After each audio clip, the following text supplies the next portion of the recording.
وہ کون ہے کسی کو معلوم نہیں تھا اور نہ ہی کبھی اسے کسی نے دیکھا تھا۔ طرح طرح کی باتیں ہونے لگیں۔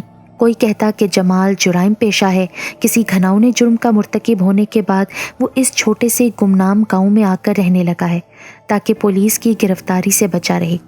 کوئی کہتا تھا کہ وہ کوئی مجرم نہیں ہو سکتا، انتہائی شریف، کم گو اور تنہائی پسند قسم کا آدمی ہے۔ جمال کے متعلق کسی منچلے نے یہاں تک کہہ دیا کہ شہر سے وہ کسی عورت کو بھگا کر لایا ہے اور وہی عورت اس کے ساتھ رہائش پذیر ہے، لیکن جب کہنے والے سے پوچھا گیا کہ اس نے عورت کو دیکھا ہے تو اس نے نام سر ہلایا۔ مختصر یہ کہ جتنی منہ اتنی باتیں، حقیقت کا کسی کو علم نہ تھا۔ ایک دن ایک بوڑھے کسان نے بتایا کہ وہ رات کو دیر تک کھیتوں کو پانی دینے کے بعد جب گھر لوٹ رہا تھا تو اس کا گزر اس خستہ حال مکان کے قریب سے ہوا۔ اس نے اندر سے باتیں کرنے کی آواز سنی تو دیوار سے لگ کر کھڑا ہو گیا۔ اسے وہاں سے عورت کی آواز بھی آ رہی تھی، لیکن وہ اس قدر نحیف اور کمزور آواز تھی کہ کچھ بات سمجھ نہیں آ رہی تھی۔ بوڑھے کسان کی اس خبر کے بعد لوگوں کو یقین ہو گیا کہ جمال کسی عورت کو بھگا کر لایا ہے اور پکڑے جانے کے خوف سے باہر نہیں نکلنے دیتا۔ ان افواہوں کی وجہ سے رفتہ رفتہ گاؤں والے جمال سے نفرت کرنے لگے۔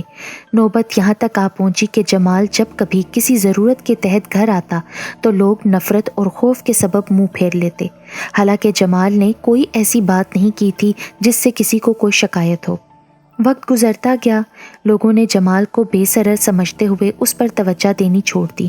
اب نہ تو کوئی اس کے متعلق کوئی بات کرتا تھا، نہ ہی دھماکہ خیز افواہیں سننے میں آتی۔ جمال نے لوگوں کا اعتراض ختم کرنے کی خاطر اس کھنڈر نما مکان کو چھوڑ کر قریب ہی ایک کمرے پر مشتمل چھوٹا سا مکان رہائش کے لیے کرائے پر حاصل کر لیا، لیکن اس بہت بڑی تبدیلی کے باوجود وہ خود کو گاؤں والوں میں جذب نہ کر سکا اور الگ تھلگ زندگی گزارنے لگا۔ وہ شام کے اندھیروں میں سیر کے لیے باہر نکلتا تھا۔ وہ کھیتوں کی اونچی نیچی پگڈنڈیوں سے گزرتا ہوا جنگل کی طرف آتا اور کسی کو معلوم نہ تھا کہ وہ رات کو کس وقت گھر لوٹتا ہے۔ زندگی اپنے معمولات کے مطابق آگے بڑھتی رہی اور پھر ایک دن گاؤں میں ہنگامہ ہو گیا۔ پرسکون ماحول میں ایک کمسن زندگی کرانے لگی۔ گاؤں کی مختصر سی آبادی میں ایک کمسن بچے کی گمشدگی سے خوف و ہراس اور غم و غصے کی لہر دوڑ گئی۔ یہ جس زمانے کی بات ہے، اس زمانے میں صرف اخبارات اور ریڈیو ہی عوامی دسترس میں تھے۔ ٹی وی کسی کسی کے پاس تھا، لیکن گاؤں میں اس اندھوناک واقعے کے رونما ہونے کا یہ پہلا واقعہ تھا۔ پولیس نے بڑی دوڑ دھوپ کی، گاؤں والے بھی ہر طرف بھاگے، لیکن ان کی ہر کوشش ناکام رہی۔ بچہ کہیں نہیں ملا۔ جمال کو بھی اس واقعے سے شدید صدمہ پہنچا تھا، جیسے اس نے اپنا بچہ کھویا ہو۔ کئی دنوں تک اس کے کانوں میں گمشدہ بچے کی دل دوز چیخیں گونجتی رہیں اور وہ اس واقعے کا ذمہ دار خود کو ٹھہراتا، لیکن کسی اور سے حقیقت کا اظہار بھی نہیں کر سکتا تھا۔ اسے پہلی مرتبہ اپنی غلطی کا احساس ہوا۔ اگر وہ شازی کی موت کے جان کا صدمے کو زندگی کی تلخ حقیقت سمجھ کر برداشت کر لیتا تو آج یہ ہولناک واقعہ پیش نہ آتا۔ اسے مستقبل کا خیال ستانے لگا۔ اللہ جانے اس کے بعد کیا ہوگا، کتنے بے گناہ انسانوں کو زندگی سے ہاتھ دھونے پڑیں گے۔ اللہ کرے یہ سلسلہ یہیں ختم ہو جائے اور اس کے بعد کوئی ایسا واقعہ پیش نہ آئے۔ وہ شازی کو ضرور سمجھائے گا، مگر کیسے؟ شازی کی زندگی کا دار و مدار اب اسی پر ہے۔ وہ خون کے بغیر زندہ نہیں رہ سکتی۔ اگر شازی مر گئی تو میری یہ زندگی کس کام کی ہے؟ کاش مجھے ووڈو کا جادو معلوم نہ ہوتا۔ جمال کی آنکھوں کے سامنے گزرتے ہوئے واقعات ایک ایک کر کے پھرنے لگے۔ جب تک اس کی ملاقات شازی سے نہیں ہوئی تھی، وہ اپنی زندگی سے قطعی طور پر مایوس تھا۔ شازی سے ملاقات کے بعد تو اس کی زندگی کی دھاروں کا رخ ہی بدل گیا۔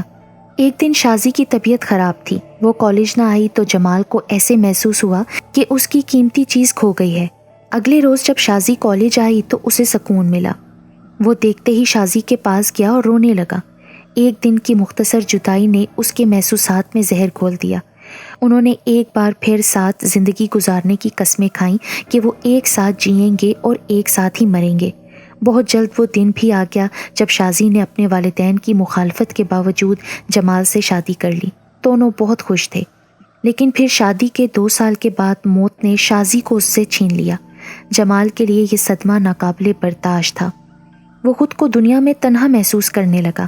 شازی کو قبر کی مستقل تاریکیوں کے سپرد کرنے کے بعد جمال نے اپنی زندگی کو ختم کرنے کا ارادہ کر لیا۔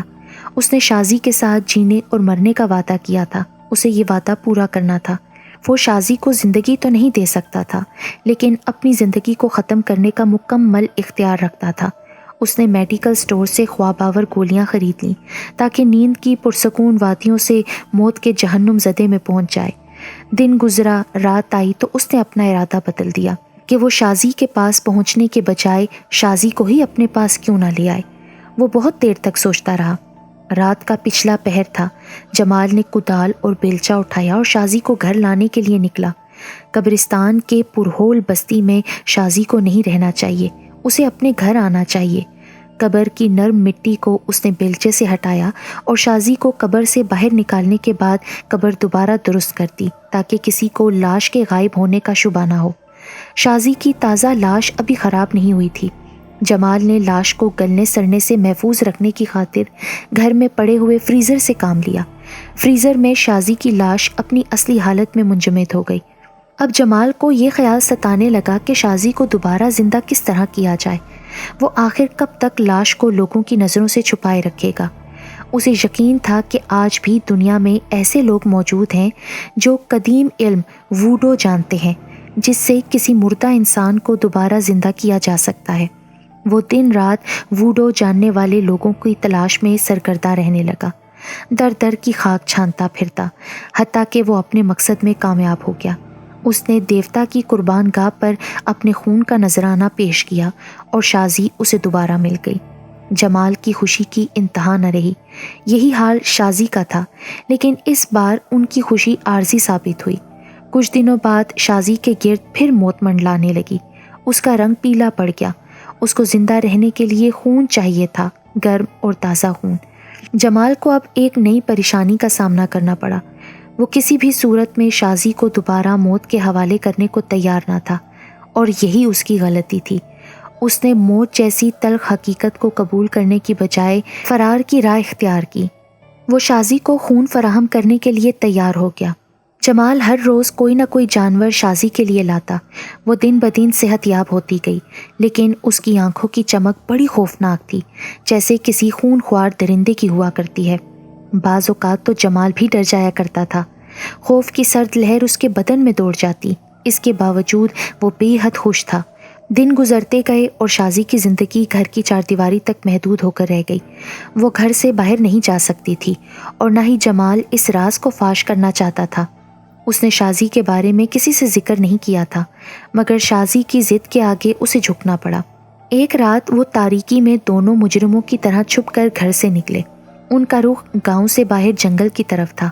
جمال شازی کو انسانوں کی بستی سے دور رکھنا چاہتا تھا۔ کھیتوں کی پتلی پگڈنڈیوں پر سے گزرتے ہوئے وہ آگے بڑھتے گئے۔ راستے میں ایک جگہ کسی زمیندار کے مویشی بندھے ہوئے تھے، جن کی رکھوالی 2 کتے کر رہے تھے۔ جو ہی وہ دونوں مویشیوں کے پاس پہنچے، کتوں نے زور زور سے بھونکنا شروع کر دیا تو وہ دونوں خوف سے بھاگ نکلے۔ مویشیوں کا بھی یہی حال تھا، جیسے کوئی خون خوار درندہ ان کے بیچ آ گھسا ہو۔ وہ رسیوں کو توڑ کر بھاگنے کے لیے زور لگانے لگے۔ ان میں سے ایک بچڑا جو بہت ہی زیادہ خوفزدہ تھا، وہ موٹی کیل اکھاڑ کر بھاگنے میں کامیاب ہو گیا۔ شازی خوش ہو گئی، مگر جمال پریشان ہو گیا۔ اسے خطرے کے احساس نے مجبور کر دیا کہ وہ شازی کو گھر واپس لے جائے۔ اس رات وہ بہت دیر تک اس تازہ افتاد کے بارے میں سوچتا رہا، اور وہ اس صورتحال کے گھناؤنے نتائج کے تصور سے ہی کام کیا۔ آخرکار مجبور ہو کر اس نے فیصلہ کیا کہ آئندہ وہ شازی کو کبھی گھر سے باہر نہیں جانے دے گا۔ اس واقعے کے بعد جمال جب بھی گھر سے باہر جاتا تو شازی کو کمرے کے اندر بند کر کے باہر سے تالا لگا دیتا، لیکن شازی ہر وقت جمال کی طاق میں لگی رہتی تھی۔ ایک رات اسے گھر سے باہر نکلنے کا موقع مل ہی گیا۔ آدھی سے زیادہ رات ہو چکی تھی، جمال گہری نیند سو رہا تھا۔ شازی چپکے سے اٹھی، تالا کھول لیا۔ اب وہ ہر طرح سے آزاد تھی۔ اپنی آزادی کی پہلی رات شازی نے اپنی پیاس بجھانے کے لیے سب سے پہلا شکار گاؤں کے چوکیدار کو بنایا۔ حالانکہ چوکیدار اپنی حفاظت کی خاطر اپنے ساتھ 4 کتے رکھا کرتا تھا، لیکن شازی کے آگے کتوں کی کیا مجال تھی جو دم مارتے۔ وہ شازی کو دیکھ کر آسمان کی طرف منہ اٹھا کر رونے لگے۔